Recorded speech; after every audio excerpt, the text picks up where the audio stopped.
Oh, howdy all, grab yourself a drink, it is time for some PathOfExile discussion. Well, it's less than 3.5 days now until patch 3.23 and the Affliction League starts. Today, Grinding Games gave us two updates. One major one, which is 39 of the Transfigured Gems. We'll come back to these in a sec, but I did do a major live stream where I went through all of them live on YouTube. This is my plans for tomorrow as well. Assuming that we get more of the Transfigured Gems tomorrow, I'm going to do a live stream where I'll go through them as they come out, and that will remain available to watch after the fact as well. But we'll come back to those in a sec. Let's just go through the recently asked questions. There are a few new ones that have been added here. There also have been no additions to the patch notes. There are some missing Transfigured Gems. What's going on? That's just because they're not ready. I think what's happening here is that Grinding Games are making a final decision. Does this gem get 160% base damage? Does it get 170%? Does this gem get 5% critical strike chance, or does it get 6%? Once these decisions are made, then they'll be released, whereas they have released the ones that are already ready. Why did you add the line, smaller explosions have between 30% reduced and 30% increased base radius at random to explosive trap? Apparently it always had it, and this is just making the mechanics of that skill more transparent. Now the description is accurate in-game. How does respecking Wildwood Ascendancies work? Pretty much in one of the most favourable ways possible. It only costs one regret orb in order to refund a passive, and you don't need to fully unspec out of one of the Wildwood Ascendancies to pick up one of the other ones. Instead, you can just swap over at will, as long as you can find the associated Asmiri Wanderer in the Viridian Wildwood. We'll see how difficult that is. It seems like from previous comments from GGG that this will be pretty easy, except at the very start of the game.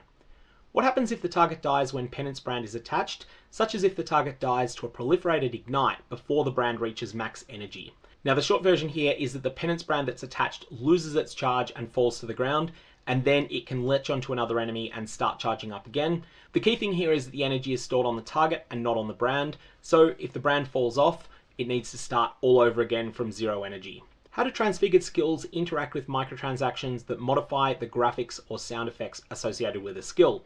The answer is they work. There may be a couple of corner cases where some aspects of a microtransaction doesn't work. For example, Cold Snap of Power does not leave any bad stuff on the ground, and so Cold Snap of Power may not work with a Cold Snap MTX that focuses on modifying the look of that bad stuff on the ground.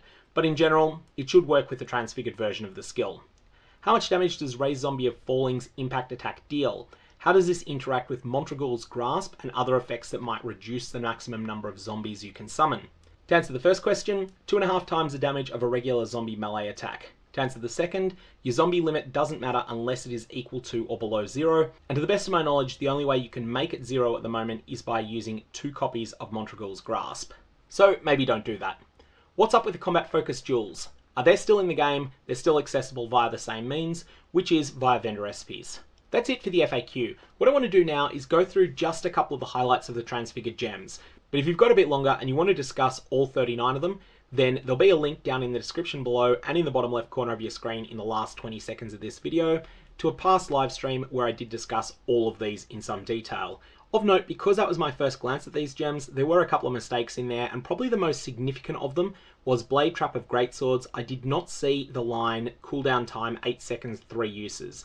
So this gem ends up being more like Seismic Trap than it is like Blade Trap. There's going to be the odd mistake like that when you're doing something live, even when you've got 1,000 people correcting you in chat. So number one on my list of really standout gems here is Burning Arrow of Vigour. This totally transforms the way the gem works. It totally transforms the sort of builds that want it.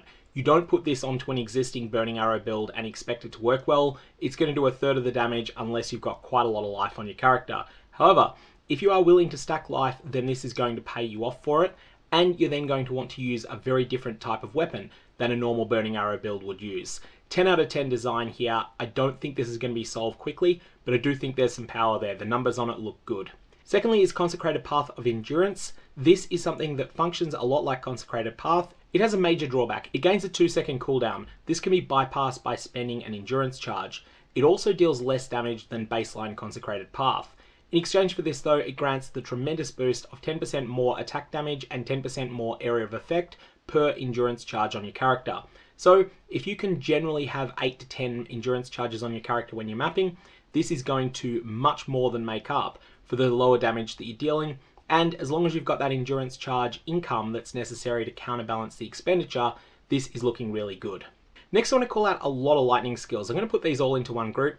Arc of Surging, Arc of Oscillating, Crackling Lance of Branching, Crackling Lance of Disintegration. All of these are skills that look like they've got a lot of potential to be triggered via various means. This could be Mjolnir, this could be something entirely different, but there's a whole lot of potential here. Crackling Lance of Disintegration looks like a really good triggered skill to kill bosses with. Crackling Lance of Branching should probably hit a large area of the screen. Arc of Surging more niche, but Arc of Oscillating looks like something that could be used in conjunction with an Ignite build. I'm going to bundle all those together and call them my number 3 pick for interesting things here. Number 4 is going to be Blade Blast of Dagger Detonation. 580% of the damage of your equipped dagger is added as additional spell damage. This is a lot. This is a very big number. This is going to be used with completely different gearing to normal spell builds. I feel like this is probably going to be used in an Ignite shell, but I think there's just going to be a lot of messing around to try to get this to work. Fantastic design because it is just so different to everything else in the game for how you scale with it, and I'm really looking forward to playing around with this. And the 5th of these gems I wanted to call out as being particularly exciting is Discharge of Misery. This brings back the old school Fakenir days. Those of you who played PathOfExile circa 2013, 14, 15, 16 remember that Mjolnir was an uber chase item back then. Super prestigious, probably harder to acquire than Headhunter is now, but a bit easier than Mageblood is, and it was a real status symbol to own one. The most popular build people would make when they did have a Mjolnir was a Discharge build, and it would be a triggered Discharge, something you couldn't do for quite some time after Discharge was last reworked. Now, Discharge of Misery is going to bring back the no cooldown version of Discharge. Nowhere near the damage of baseline Discharge, but it doesn't have the cooldown either. This is not something that you want to just throw onto an existing Discharge build. It's not even something you want to Ignite with. This is a skill that you want to trigger, whether that be with Mjolnir, whether it be using some of the Fakenir tech with Cast on Critical Strike, or whether it be something entirely different. There's a lot of options to go with there. Anyways, that's a handful of these gems, but if you did want to check out all of the rest of them, like I said, that live stream is still up, and there'll be a post linking to it in the bottom left corner of your screen now. I'm going to leave it there. That is all of the news for today. May your Varlords have interesting results, and I will see you tomorrow when hopefully we'll have a whole bunch of additional Transfigured Gems to discuss, which is something I intend to do on a YouTube live stream, and that'll be something that people can then watch after the fact if they miss it, just like you can with today's in the bottom left corner of your screen now.